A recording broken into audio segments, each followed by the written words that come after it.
Hi guys! Ayan, meron tayo ditong itong favorite ng mga Bisaya na hindi makakalimutan bisan ang asa mo, haya. Ganon.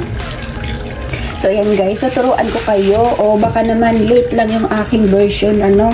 Ayan guys, ang sarap. Binigay ito ng aking kapitbahay na Bisaya din, galing siya sa Cebu. Oh, shout out dyan sa aking silingan. Nagikan sa Bisaya. So, ayan. So, guys, ipakita ko sa inyo kung paano ko lulutuin lang itong aking recipe ngayong umaga. Ito yung aking hapunan, tanghalian, at almusal. So, ayan. So, ngayon guys, hindi ko ito pipirtuhin. Karamihan sa atin, isugba o kaya prito. Pero ito, kakaiba itong aking gagawin. So, pwede nyo itong gayahin if ever na inyong gustuhin. Ganon. So, ayan guys. Simulan na tayo. So, ayan na guys. Gigisahin natin guys ang ating isda o tuyo. Ayan. So, ayan. Yummy ito guys. Ayan. So, nagpainit na tayo na yung kawali. Ayan na. Yan, iniinit ko na yung kawali guys para madali na natin itong masalang. So yan guys, igisa-gisa natin yung ating mga ingredients. Ayan. Pag nasubukan nyo ito guys, ay naku, sabi ko sa inyo, mauubos yung kanin nyo. Diba? Kakaiba lang ito guys.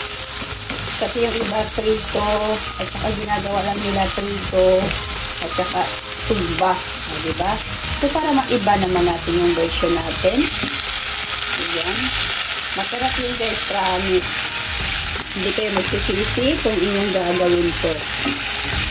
Yun nga lang guys, sa mga taong bawal ang kanin, sorry na lang. Kasi takaw talaga to guys. Maano talaga ito sa kanin. Kasi talagang mapapadagdag extra ka. Diba? So, ayan. So, tignan mo naman yung aking isda. O, diba? May galunggong.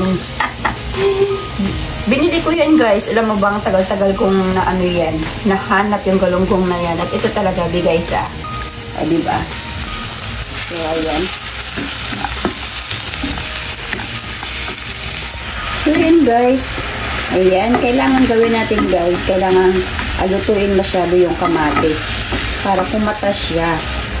Diba? Kakatas siya. Yung iba guys, itong isda, binabad nila sa tubig para na mawala yung alat niya. Pero kasi sa itong isda na to, hindi siya maalat. So, hindi ko na nilagay sa tubig. Pero, huhugasan ko pa rin siya guys ng konti. Hindi ko siya ibabad, hugasan lang bago ko siya ilagay dito sa ating nilagay na prito. So, diba? Kinamatisang tuyo. So, syempre, hindi mawawala itong ating magic sarap, guys. O, diba? So, para ito ay pampalasa. O, diba? So, depende yun, guys, sa inyong panlasa kung gaano kadami. O, diba? So, ayan.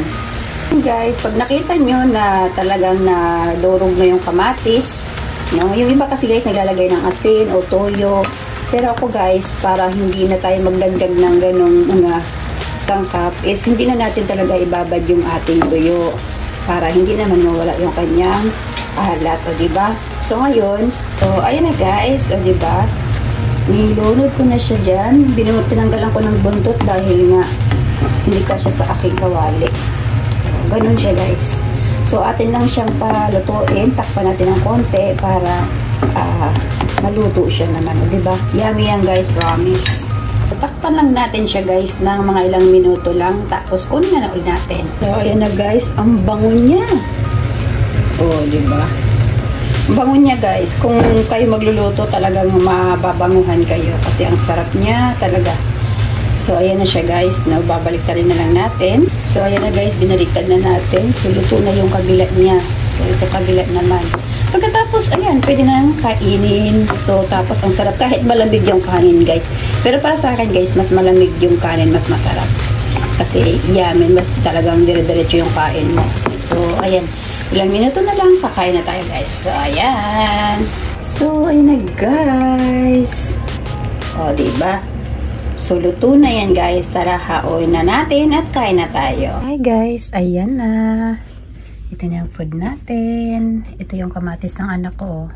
Siya ang kumain. So, kain na tayo guys.